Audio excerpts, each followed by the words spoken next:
Por tanto, con respecto al aprendizaje motriz, evidentemente fueron 3 sesiones en la cual pudimos abordar distintas temáticas.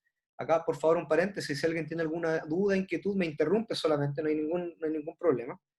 Y estas 3 temáticas, continúo, estaban vinculadas principalmente a 3 grandes bloques que componen este constructo que es el aprendizaje motriz. El primer bloque, principalmente vinculado a su conceptualización y a las palabras claves que están vinculadas al aprendizaje motriz. En segundo lugar, nos encontramos con los elementos constituyentes del aprendizaje motriz, y por otro lado también revisamos y conversamos en las semanas anteriores a temas vinculados a los modelos del aprendizaje motriz. Los modelos desde el punto de vista cómo se organizan cada uno de los elementos constituyentes del aprendizaje, y que nos van a permitir jerarquizar y entender y comprender de mejor manera estos elementos. Por tanto, yo lo que quiero presentarles acá, principalmente, es un primer mapa conceptual que nos va a permitir establecer una hoja de ruta y de relaciones jerárquicas entre los conceptos. Relaciones jerárquicas que nos van a permitir también facilitar la comprensión desde dónde surgen cada uno de los elementos vinculados al aprendizaje, y desde dónde también estos elementos actúan y van movilizando este concepto, que en lo personal es bastante interesante, principalmente porque se vincula mucho posteriormente a todos estos procesos didácticos y de diseño que están vinculados a la educación física. Por tanto, en primer lugar, a modo de resumen, podemos ir indicando que el aprendizaje motriz principalmente lo vamos a entender como un proceso de cambio que es relativamente estable. Grosser por ahí nos va a entregar otra definición de aprendizaje motriz, donde nos indica que fundamentalmente el aprendizaje es producto también de la relación y de la coordinación entre el sistema nervioso central y el aparato locomotor. Por otro lado, también desde el punto de vista conceptual o del componente que es parte del aprendizaje, este concepto, este constructo tiene y posee 3 fases. Una primera fase que es cognitiva, donde hay la creación, el levantamiento de un mapa mental, de una idea cognitiva con respecto a lo que se debe hacer o a lo que se debe aprender. Por otro lado, una fase asociativa, y finalmente una fase autónoma. Cada uno de estos elementos están vinculados entre sí, es decir, a medida que yo estoy en una etapa cognitiva, levanto un mapa mental, una idea de lo que debo hacer, posteriormente voy a iniciar un proceso de práctica. Ese proceso de práctica inicial es netamente rudimentario, sin experiencia, carente de coordinación, y por otro lado, posteriormente a eso avanzamos un periodo a una fase asociativa. Esa fase asociativa está vinculada a articular, a anclar el nuevo conocimiento con la experiencia o el bagaje motriz que la profesora Jacqueline en unidades anteriores fue enfática en señalar. Y posteriormente tenemos una fase autónoma, y esta fase autónoma responde principalmente a los momentos en los cuales la calidad del movimiento, del gesto que se desea aprender, ya es bastante amplia, y por otro lado también van disminuyendo aquellas informaciones inicial o aquella información durante el desarrollo del ejercicio, de la tarea en sí, que nos van entregando mayores facilidades de corrección. Por tanto, hay mayor voluntariedad en la práctica y, insisto, mayor autonomía en la práctica y en el aprendizaje del mismo, de un movimiento en particular. Por otro lado, también señalábamos que el aprendizaje tiene elementos que son constituyentes, elementos tales como la memoria, la atención, la comunicación, perdón, la retroalimentación y la motivación. Estos elementos, desde la lógica de los modelos del aprendizaje motor, y cuando hablamos de modelos de aprendizaje, principalmente son representaciones gráficas de teorías que explican un fenómeno o una realidad en particular, y en este caso es el aprendizaje. Por favor, si alguien tiene el micrófono encendido, si lo pudiese apagar, me sería de mucha utilidad. Gracias, Juanma. ¿Ya? Y por tanto, estos modelos del aprendizaje los vamos a ver preferentemente desde una mirada más psicológica del aprendizaje, apuntando a la lógica del comportamiento motriz, pero con un alto énfasis en estos componentes cognitivos, en cómo estos elementos se van reordenando. Y por tanto, en esta lógica de modelos de aprendizaje motriz, vamos a encontrar los procesamientos de adquisición de las habilidades y por otro lado también los procesamientos de información, ambos con una fuerte regulación autoadaptativa y de un componente cognitivo desde la vertiente psicológica del aprendizaje. En definitiva, estos elementos, la memoria, la atención, la comunicación, la retroalimentación, con cada uno de sus componentes, son en definitiva aquellos elementos que constituyen y que podemos identificar también en diversos modelos del aprendizaje motriz. Ahora, con este mapita también podemos entender de que elementos constituyentes como la memoria tienen también otros subelementos que los constituyen y que son parte del mismo, como la memoria sensorial. Esta memoria es de corta duración, de poco almacenaje, y principalmente se preocupa de almacenar información visual, auditiva, áptica, desde el punto de vista de lo táctil. Y por otro lado también tenemos la memoria a corto plazo, que es esta memoria entre puente, entre la memoria sensitiva y la memoria a largo plazo. La memoria a largo plazo, fundamentalmente esta memoria es esta memoria que nos permite, que tiene una mayor duración, es mucho más estable y es mucho más permanente en el tiempo.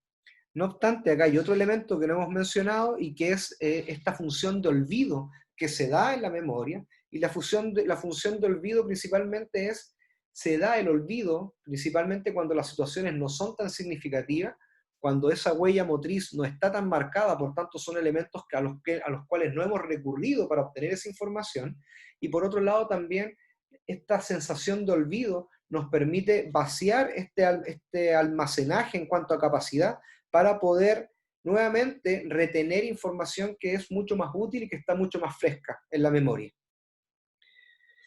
Desde el punto de vista de la memoria y la vinculación con la adquisición del aprendizaje motriz o con la vinculación del aprender motrizmente, tenemos otro elemento que es la retención motriz. Y para el desarrollo de la retención motriz, estimulando particularmente los elementos de la memoria, tenemos 6 estrategias que nos van a permitir estimular ese componente del aprendizaje motriz para favorecer también el aprendizaje.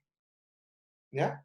Por otro lado también, hablábamos de que desde el aprendizaje tenemos elementos que son adicionales. Uno, la competencia motriz, otro es la conducta motriz y el otro el comportamiento motriz. Todos estos elementos, de una u otra manera, son subyacentes al aprendizaje y están íntimamente vinculados. Por tanto, a medida que vamos aprendiendo, vamos adquiriendo cada uno de estos elementos. No obstante, no son sinónimos, no hay que confundirlos, porque cada uno de ellos tiene sus particularidades. Cuando hablamos entonces de esta primera pasada de los elementos que componen el aprendizaje motriz, tenemos este primer componente o este primer concepto que se tiende a confundir y que es el comportamiento motor. El comportamiento motor viene a ser el objeto de estudio del aprendizaje motriz desde una mirada psicológica. Y por tanto, esta mirada psicológica que tiene su vertiente, la mirada psicológica del aprendizaje tiene más de una vertiente más allá de la cognitiva. Una mirada que es bastante interesante y que ustedes pueden ahí ir a investigar posteriormente, es estos modelos más asociacionistas, que están vinculados y que se fue estudiando el aprendizaje motriz principalmente en esta lógica a partir de estudios con animales. El ejemplo clásico de este tipo de estudio de aprendizaje motriz es el experimento de Pavlov con respecto al estímulo y la respuesta. Por tanto, son aprendizajes asociacionistas en cuanto al estímulo que yo puedo proveer al individuo para generar un comportamiento determinado. No obstante, es muy reducido. Y posteriormente avanzamos a la lógica del comportamiento motor, a modelos autoadaptativos que van incluyendo otros elementos de mayor complejidad, donde encontramos esta vertiente cognitiva también, y son los elementos vinculados al comportamiento motriz. ¿Cuál es la lógica del comportamiento motriz?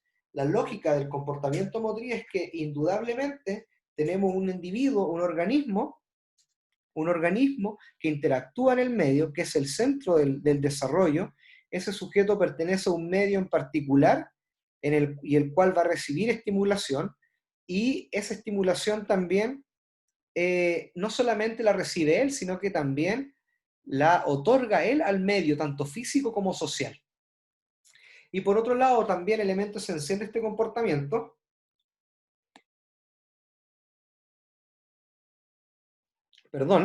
Este elemento esencial de este comportamiento está en que estas interacciones que hay entre el medio y el individuo son en sentido bidireccional, pero van a permitir y van a propiciar el aprendizaje. Por tanto, cuando hablamos del aprendizaje, bajo esta lógica, entendemos que no es una situación netamente aislada del medio, sino que hay que entender el aprendizaje de una mirada ecológica desde el punto de vista en que el sujeto aprende y se desarrolla a partir también de las estimulaciones del medio. Y por otro lado, cuando hablamos de aprendizaje, también va a surgir otro concepto que es el de la conducta motriz.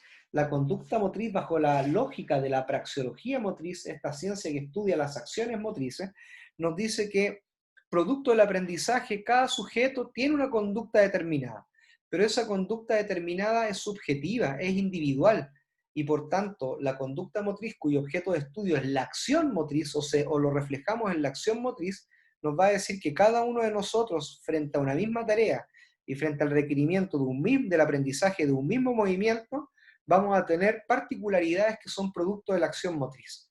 Si los 14 asistentes a la clase de hoy se nos pidiese lanzar un balón o hacer un pase de pique, es decir, que salga desde el pecho y dé un bote en el suelo para que sea recepcionado por otro compañero, ninguno de los movimientos van a ser iguales independiente de la tarea, que es la misma, sino que cada uno de nosotros va a tener particularidad y esa particularidad está vinculada a la experiencia, al nivel de experiencia, a la servomotriz y por otro lado a la subjetividad propia del sujeto. Por tanto, evidentemente el movimiento, tal como dice esta gráfica, es producto de la manifestación de la vida, es decir, de las experiencias previas. Y cuando hablamos también de la competencia motriz, el ser competente ya es una etapa del sujeto en el cual es capaz de articular el concepto de capacidad motriz. Cuando hablamos de la capacidad motriz, tal como indica la lámina, es aquella predisposición motriz que es producto de la combinación entre las capacidades coordinativas y las capacidades condicionales, pero además también en su manifestación entre las habilidades motrices y los distintos tipos de habilidades que vieron con la profesora en la unidad anterior. Por tanto, una persona competente es capaz de entregar respuestas eficaces y eficientes siempre y cuando tenga estos elementos que componen la capacidad motriz altamente desarrollados y además también a disposición para resolver problemáticas motrices. Por tanto, el término de competencia viene a determinar la capacidad que tenemos nosotros para demostrar nuestro componente motriz y poder con esa demostración dar cuenta de cómo resolvemos ciertas problemáticas. Y esto va a implicar, evidentemente, tal como dice Ford, Romás y Font, es que la competencia motriz va a implicar que tengamos un alto bagaje motriz y por tanto la calidad de la ejecución también cobra un alto valor, porque a mayor calidad, más eficaz y más eficiente es la respuesta. Es decir, doy respuestas que son pertinentes y rápidas.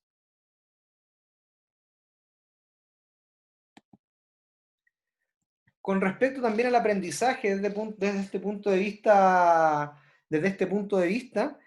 señalo que la definición de aprendizaje, además, desde composición conceptual, permite también ser un proceso de mejora, de obtención de mejora y de automatización, pero no entendamos la automatización como procesos involuntarios de realización del movimiento, sino que más bien desde un punto de vista consciente en el cual hay menores momentos de atención para responder a un estímulo. Y por tanto, tal como establece Grosser, Grosser señala ya desde el año 86 que para que haya aprendizaje, evidentemente debe haber una mayor coordinación entre el sistema nervioso central, es decir, hay voluntariedad de procesos, y por otro lado, esta coordinación que se da con respecto al sistema muscular, o ser mucho más preciso, a nuestro aparato locomotor como organismo, como parte importante que entrega la respuesta motriz y por la cual reflejamos la respuesta motriz. Por otro lado, también vamos a profundizar en las etapas del aprendizaje. Esas etapas del aprendizaje que son tres, que es la capacidad cognitiva, asociativa y por otro lado autónoma, nos va a permitir señalar lo siguiente, que en esta primera fase cognitiva, tal como dije anteriormente, se establece un mapa mental, una idea. Por tanto, si el ejemplo o la tarea es, vamos a hacer un lanzamiento en suspensión, como profesores tenemos para el básquetbol, para situarlo en un contexto, como profesores tenemos la responsabilidad de entregar cada uno de los elementos que le van a permitir al estudiante visualizar una idea del movimiento. Y estos elementos se pueden reforzar a partir de ejemplos, de demostraciones, de videos, etcétera. Por tanto, mientras mayor es la idea, más sólida y consolidada está la idea de la imagen mental de lo que se requiere aprender, es mucho mejor porque además nos permite conocer cuáles son los resultados que yo espero de la ejecución. Una vez que empieza este proceso de práctica totalmente rudimentario, de manifestación inicial de la práctica de ese aprendizaje, pasamos a una segunda fase del aprendizaje que es asociativa. Y en esta fase asociativa, primero, el estudiante, hay momentos de práctica que son mucho más significativos con respecto a la tarea, porque hay una mayor internalización de lo que se debe aprender. Y por tanto, en función del conocimiento creado en la etapa cognitiva, va a haber una mayor relación entre lo antiguo, lo anterior que se debía aprender o lo nuevo que se está aprendiendo, con el bagaje ya adquirido que ya tiene el individuo, el ser humano. Por tanto, este anclaje es fase esencial de esta segunda etapa. Y una tercera etapa, que es producto de la práctica, que se da en la fase asociativa y se va dando mayor autonomía al sujeto, encontramos en esta tercera y última etapa, que es una fase autónoma, donde hay una calidad y una cantidad de práctica pertinente para que el sujeto ya pueda aprender y movilizar sus recursos de manera autónoma. Autónoma me refiero a que evidentemente ya no hay tanta información del medio, o hasta disminuye, para que el estudiante también pueda generar el propio aprendizaje y la manifestación en términos del movimiento que se desea aprender. Por tanto, acá pasamos de una información, de un conocimiento de la ejecución que principalmente lo tiene el estudiante, la persona que aprende, y nos vamos ya dejando un poco de lado este conocimiento de la información de los resultados que va entregando el medio externo o sujeto externo. Bajo esta lógica, aparecen también estas dos ideas de un sujeto que aprende y un sujeto que es aprendiz. En definitiva, podríamos señalar que pasando por cada una de estas etapas, el sujeto que es experto, de una u otra manera es capaz de interpretar de mejor manera los estímulos del medio, procesa de mejor manera la información y por tanto también tiene procesos que son menormente controlados y pasa a procesos que son mayormente autónomos. Es decir, focaliza menos la atención y la respuesta es mucho más rápida y automática, está más automatizada la respuesta. Gasta menos tiempo en procesos de atención para poder responder a un estímulo en particular. En cambio, el aprendiz piensa demasiado, estamos acá en una fase cognitiva, piensa demasiado en lo que tiene que hacer, gasta mayor tiempo en ejecutar una tarea en particular y los procesos de atención están mucho más diversificados, es decir, diversificados en términos de que debe responder a variedad de estímulos, a diferencia del experto que ya sabe a qué estímulo responder para entregar una tarea. Cuando hablábamos en un segundo bloque con respecto a los modelos del aprendizaje motriz, señalábamos que hay una variedad de modelos y una variedad de clasificaciones de modelos. Tenemos modelos de tipo biomecánico, fisiológico, neurofisiológicos. Hablábamos hace un rato inicialmente sobre modelos del aprendizaje motor psicológicos, que dentro de esos también hay subclasificaciones, y por tanto nosotros nos hemos referido principalmente a modelos de procesamiento de información y a modelos que son cognitivos. Y además también dentro de esta lógica hacemos énfasis en aquellos modelos que están centrados en la enseñanza de las habilidades y con modelos con tendencia neurofisiológica, como por ejemplo el modelo neurofisiológico de Bernstein para el aprendizaje, que es parte de los modelos autoadaptativos en una mirada psicológica del aprendizaje.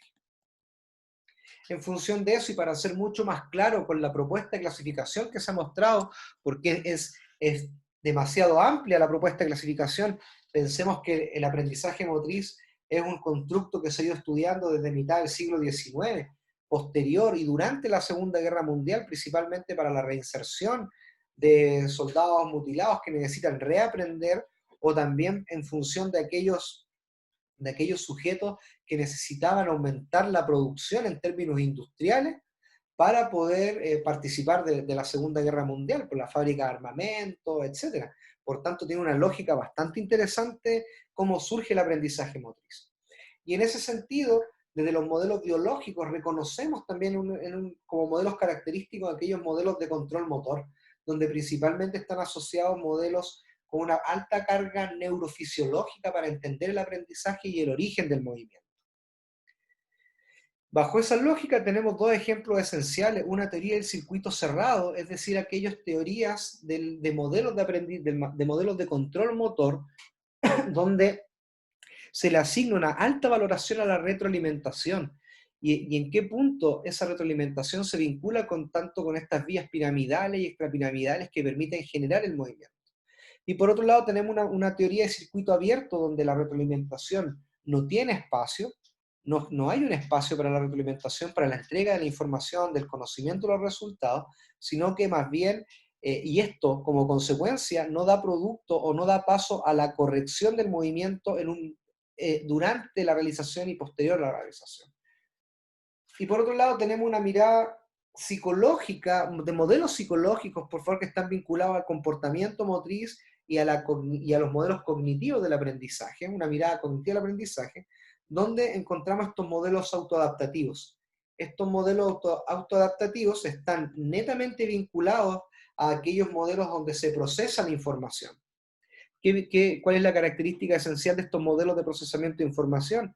Que tenemos una entrada de origen de movimiento vinculado a las sensaciones, una fase de percepción que interpreta las sensaciones, y esta fase de interpretación se da principalmente en una caja de mando que programa la respuesta, toma la decisión ideal en función del estímulo y otorga esa respuesta que nosotros visualizamos ya en un movimiento.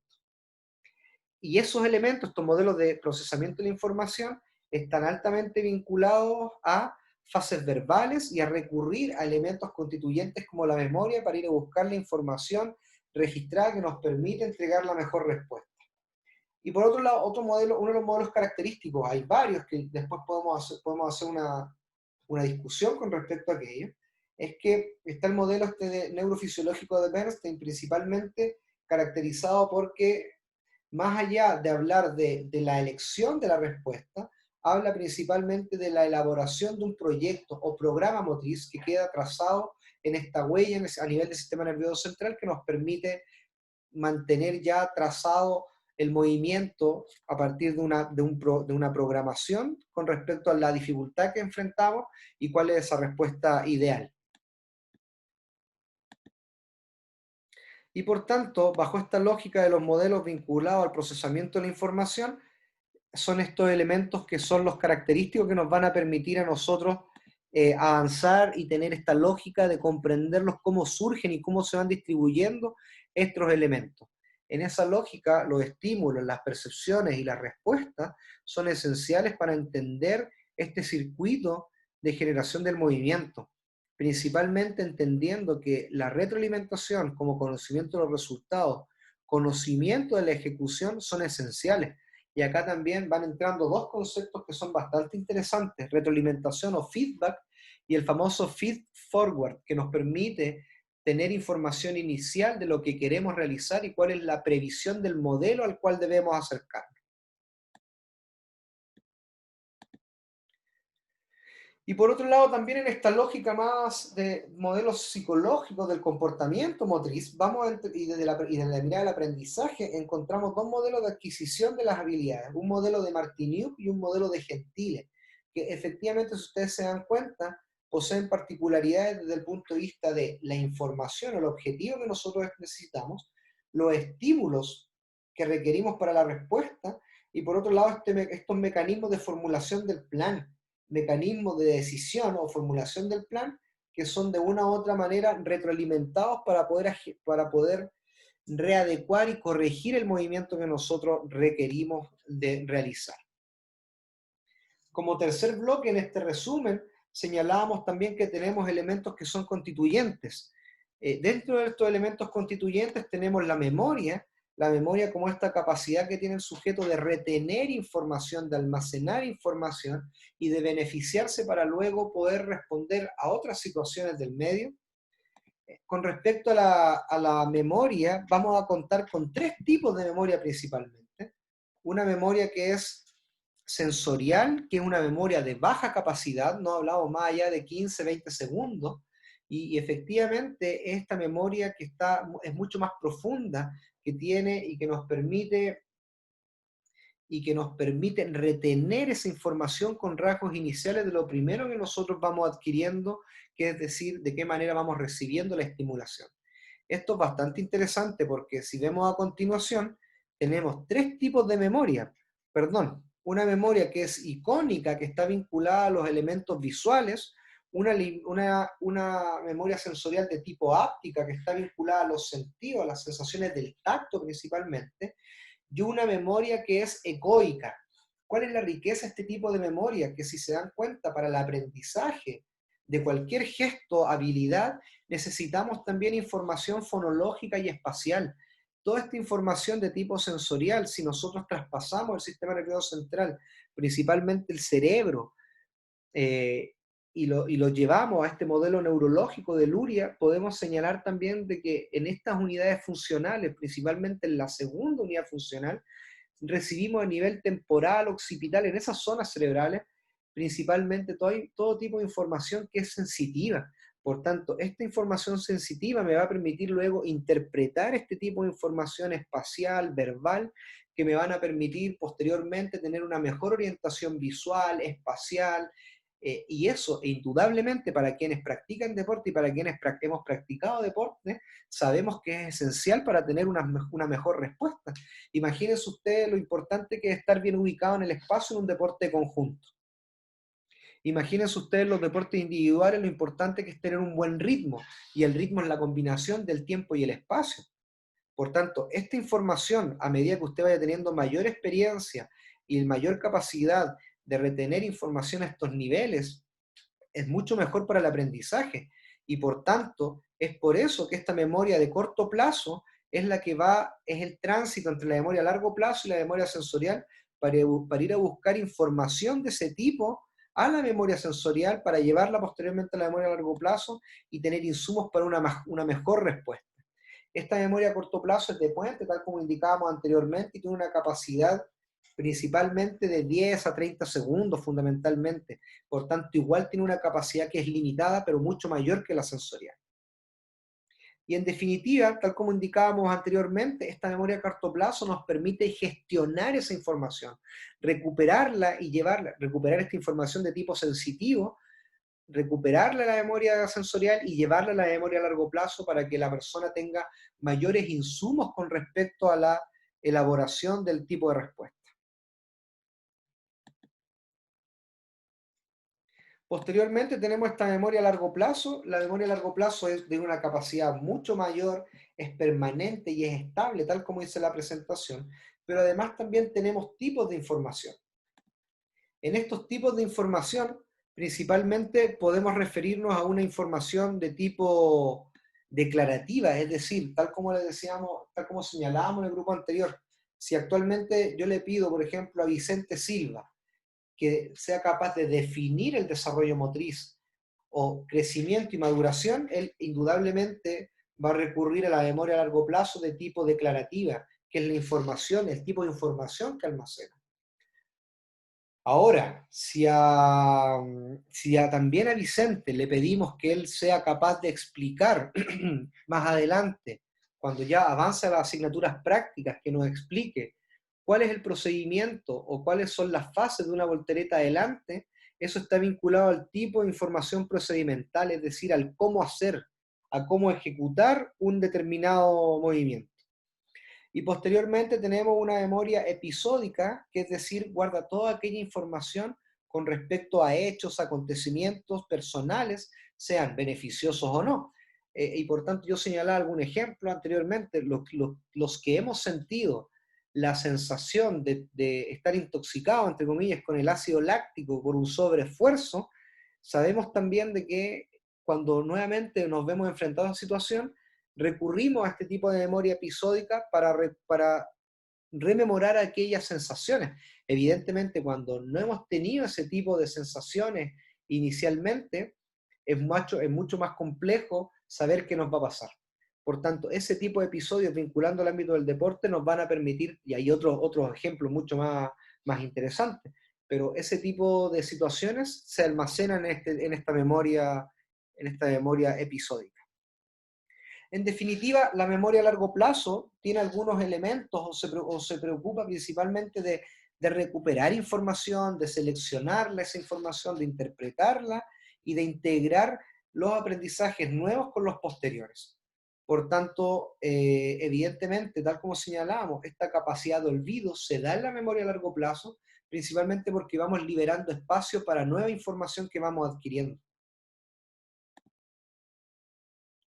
Si de manera general pudiésemos hablar sobre las funciones de la memoria, podríamos decir que esta tiene una capacidad, tiene la función de registrar información. Ya habíamos señalado anteriormente cómo registra información sensorial y posteriormente de almacenamiento, es decir, claro, yo necesito rasgos o huellas para ir a buscarlas a nivel de la memoria a corto plazo, para la memoria a largo plazo, y recurrir a estos distintos tipos de memoria en función de la cantidad de información que necesite para poder almacenarlo. O sea, evidentemente es una de las funciones esenciales de la memoria. Por otro lado, también está la recuperación de la memoria, de los tipos de información. Cuando vamos a la memoria sensorial para recuperar información, esto es evidentemente una de las funciones también muy importantes que nos van a permitir rememorar información, organizar información y poder contar con mucho más insumos para entregar una respuesta. Posteriormente también la manifestación, o sea, evidentemente toda esta información que tenemos almacenada no tiene sentido si de una u otra manera no la utilizamos para poder aprender un nuevo gesto deportivo o contar con esos insumos para aprender un nuevo movimiento que quisiésemos demostrar. Cuando hablábamos principalmente de la retención o esta estrategia de retención motriz, principalmente hablábamos de que evidentemente la memoria a largo plazo sobre todo tiene esta capacidad de olvido, que es eliminar información que ya no es significativa. Sin embargo, nosotros sabemos que para el aprendizaje el aprendizaje motriz es sumamente importante en retener información. Y esta retención de información no se da al azar, sino que se da producto de distintas estrategias que nos van a permitir mantener, retener información, aplicarla y luego recuperarla y luego aplicarla para la adquisición de un nuevo movimiento, de una habilidad. En ese sentido encontramos seis tipos de estrategias de retención motriz. Voy a explicar algunas brevemente porque ya las habíamos señalado, pero por ejemplo la reminiscencia, que es a lo mejor una función de la retención motriz, una estrategia de la retención motriz que generalmente no queda bien entendida, yo no soy capaz es un poco más compleja de comprender, creo. En tal sentido, el fenómeno de la reminiscencia es aquella capacidad de recordar aquellos elementos que se encuentran en el pasado. ¿Qué quiere decir eso? Que producto de los elementos que han sido significativos y de una experiencia práctica acorde, de calidad y significativa, tenemos elementos que se han visto en el pasado y que quedan muy bien almacenados en la memoria. En este sentido, lo que queremos señalar es que no necesariamente para aprender más hay que saturar el sistema, sino que muchas veces que está comprobado que además cada vez que yo entrego mayor cantidad de un mismo estímulo y la calidad es insuficiente con respecto a ese estímulo, eso no me asegura aprendizaje, sino que más bien inhibe el aprendizaje. Por tanto, elementos a partir de la reminiscencia que quedan en el pasado pero que han sido significativos, es mucho más fácil de desarrollarlos en el tiempo y luego almacenarlos, recuperarlos y ponerlos en práctica. Andar en bicicleta es un elemento esencial, es un ejemplo que podríamos señalar con respecto a la reminiscencia. Yo posiblemente no me subí a una bicicleta en mucho tiempo, pero no quiere decir que se me haya olvidado. Y eso quiere decir que eso quiere decir que las experiencias de aprendizaje fueron las ideales para que ese fenómeno o esa manifestación quede almacenada y uno la pueda recuperar para poder aplicarla en cualquier momento. Con respecto a la naturaleza del tipo y la habilidad, evidentemente los grados de aprendizaje, mayor habilidad, mayor retención, efectivamente va a depender del componente que cada uno de nosotros tengamos, y ahí viene otro elemento que es el de la destreza, que está vinculado a la capacidad de aprendizaje que tengamos. Los otros elementos de la articulación entre lo primero y lo último entrenado, es decir, anclar algunos elementos de sesiones anteriores, lo primero de esta sesión, de la sesión del miércoles, por ejemplo, con respecto a lo que vimos el día lunes, a lo último que vimos el día lunes, anclar esos elementos va a permitir favorecer aquellas estrategias de retención. No obstante, va a requerir también de los profesores que estos procesos estén mayormente articulados. La distribución de los periodos de práctica, es decir, periodos masivos con alta cantidad de estimulación, no asegura el aprendizaje y por otro lado también invita mayormente a la deserción del aprendizaje. El otro elemento constituyente que es bastante interesante y juega un rol esencial es la atención. La atención guarda relación con aquella focalización y captación de estímulos que para los sujetos son significativos. En tal sentido, vamos a encontrar tipos de atención. En el primer foco tenemos esta atención selectiva, que es decir, que voy a determinar y voy a seleccionar y voy a identificar un estímulo o estímulos en particular, no toda la información que me va a llegar del medio, es decir, esa capacidad de discriminar y filtrar información. Posteriormente tenemos una atención dividida. Esta atención dividida principalmente es la capacidad que tenemos de focalizar los estímulos de actividades concurrentes. Una actividad concurrente está relacionada principalmente a llevar a cabo dos tareas al mismo tiempo. Manejar es un tremendo ejemplo, un auto mecánico es un ejemplo de actividades concurrentes, pasar cambio, conducir, acelerar, abordar embriague, etc. Es un ejemplo bastante decidor con respecto a la atención dividida. Por otro lado, la disposición de alerta. La disposición de alerta es aquel componente de la atención que nos permite estar atentos y tener un tiempo de reacción lo suficientemente rápida. No estoy hablando de velocidad de reacción, sino que estoy hablando de tiempo de reacción, que es el tiempo que se demora entre que se origina el estímulo y entre que se origina el movimiento. Ese tiempo de reacción requiere de una disposición de alerta y sabemos que en determinadas manifestaciones deportivas, mientras mayor disposición de alerta tengamos, es decir, estar focalizado con respecto al estímulo que va a iniciar, que nos permite iniciar un movimiento, aumentamos las probabilidades de éxito. Algunas estrategias para estimular la atención, hablamos de tareas duales, es decir, realizar dos tareas a la vez. Por ejemplo, un ejemplo clásico podría ser los deportes de conjunto, un dribbling de protección, que es mantener el bote, mantener el control del móvil, avanzar, pero además también mantener la protección del mismo con respecto a mantener un límite entre el adversario y el balón. Por tanto, eso es una tarea dual, que evidentemente van a permitir favorecer la atención. La formación de tareas parciales, es decir, que una tarea motriz, es decir, un objetivo motriz, ya voy a explicar cuál podría ser un ejemplo concreto, con condiciones, está compuesto por subtareas. Si la tarea motriz es encestar un balón en un cesto, en un aro, previo al desplazamiento entre conos, podría yo identificar ahí al menos tres tareas. Primero es sortear los conos en slalom o zigzag, posteriormente desplazarme en velocidad y posteriormente lanzar. Esa sola tarea que es de desplazamiento y lanzamiento tiene tres tareas parciales, que son subgrupos de tareas. Y por tanto, mientras yo voy propiciando y voy variando la práctica de estos elementos, voy propiciando mayores situaciones que le van a permitir al sujeto focalizar la atención, al individuo focalizar la atención y por ende aprender. Por otro lado, la instrucción de adaptación principalmente consiste en que desde nuestro rol de profesores podemos ir entregando distintos estímulos para que los sujetos puedan ir adaptándose y puedan tener la capacidad de seleccionar cuáles son aquellos elementos que me van a permitir también responder a un estímulo determinado.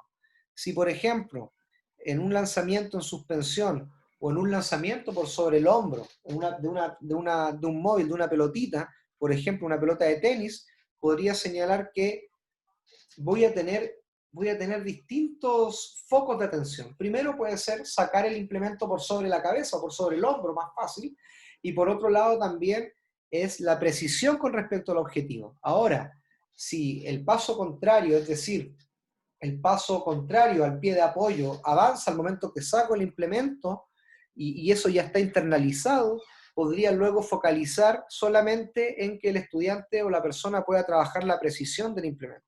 Esos elementos se van trabajando a partir de dónde focalizar la atención.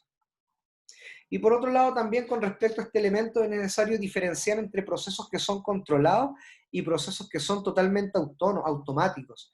Y sin embargo, es necesario destacar que cuando hablamos de autonomía, no nos referimos a procesos que son involuntarios, sino que efectivamente a aquellos procesos que requieren menos tiempo de atención, hay menos esfuerzo consciente, tal como dice la presentación. ¿Alguien tiene alguna duda?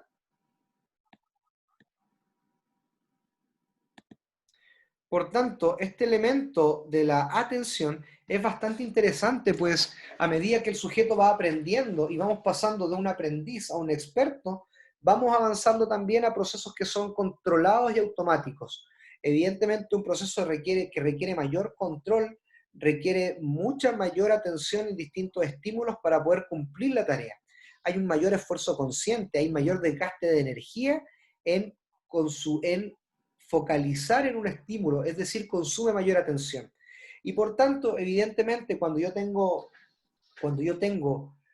predominan los procesos que son controlados, evidentemente hay un mayor desgaste y la adquisición del movimiento es mucho más rudimentaria, a diferencia de un proceso que es mayormente automático. Señalábamos también que tenemos otros elementos que son constituyentes del aprendizaje, por ejemplo, la retroalimentación. La retroalimentación, insisto, desde el punto de vista de qué manera yo entrego la información inicial, cuáles son el conocimiento, el nivel de conocimiento de resultados que tienen los individuos para poder acercarse al modelo de ejecución, y por otro lado también la retroalimentación, la información del resultado y la información durante la ejecución. Esta retroalimentación en los modelos la van a encontrar como feedback, insisto, cuando se refiere a los modelos de la corrección durante la ejecución o posterior a la ejecución, y al feed forward, perdón, que habla sobre esta información que es inicial, ¿ya? Y que nos entrega todos los antecedentes para poder aprender. Por otro lado, otro elemento esencial es la comunicación, y la comunicación principalmente está vinculada a la información inicial con respecto a qué información somos capaces de entregar nosotros para que el estudiante pueda aprender, y esto está íntimamente vinculado a la fase cognitiva del aprendizaje. Mientras la formación es de calidad y la cantidad es equilibrada, es suficiente, de mejor manera puede ser el mapa mental que el sujeto, que el individuo se cree. Y por tanto acá va a implicar o implica esto también un alto conocimiento de la disciplina por parte de los profesores para que efectivamente la información que entregamos sea sumamente pertinente. Y por otro lado también hablábamos de los elementos de la motivación. Aquellos elementos de motivación tanto intrínseca como extrínseca van a permitir también el establecimiento de ciertas metas. Metas en función de aquellos objetivos que la persona se traza para aprender. Indudablemente, cuando no hay metas que sean reales o solamente establezco metas a corto plazo de fácil realización, evidentemente eso me va a llevar a la desmotivación y a no tener ganas de aprender. O sea, inhiben el aprendizaje. Por tanto, lo que se sugiere acá para mantener la motivación extrínseca fundamentalmente es el planteamiento de metas a corto, mediano y largo plazo, y además también metas en las cuales, para mantener la motivación intrínseca, el estudiante, el individuo tenga una alta implicancia. Eso un poco ya lo señalamos, que la motivación va a depender del contexto, la comunicación, también acá hay unos elementos que desde la comunicación efectiva se llaman máximas cooperativas de comunicación. Estas máximas cooperativas de comunicación principalmente hacen alusión a la cantidad, la calidad, la forma de relacionar, de anclar la información para entregar mejores antecedentes a la hora de que queramos que el sujeto pueda aprender. Bueno, ahí, estimados y estimadas, lo que hemos hecho principalmente es dar por finalizado también este elemento del aprendizaje motriz, principalmente desde el punto de vista, desde cómo se van articulando estos elementos y cómo se van jerarquizando los componentes del aprendizaje motriz. Por favor, si alguien tiene alguna duda, alguna inquietud de cómo quedaron articulados estos elementos, evidentemente también la presentación y el video van a quedar a disposición del aula, ¿ya? Así que es importante que lo puedan revisar.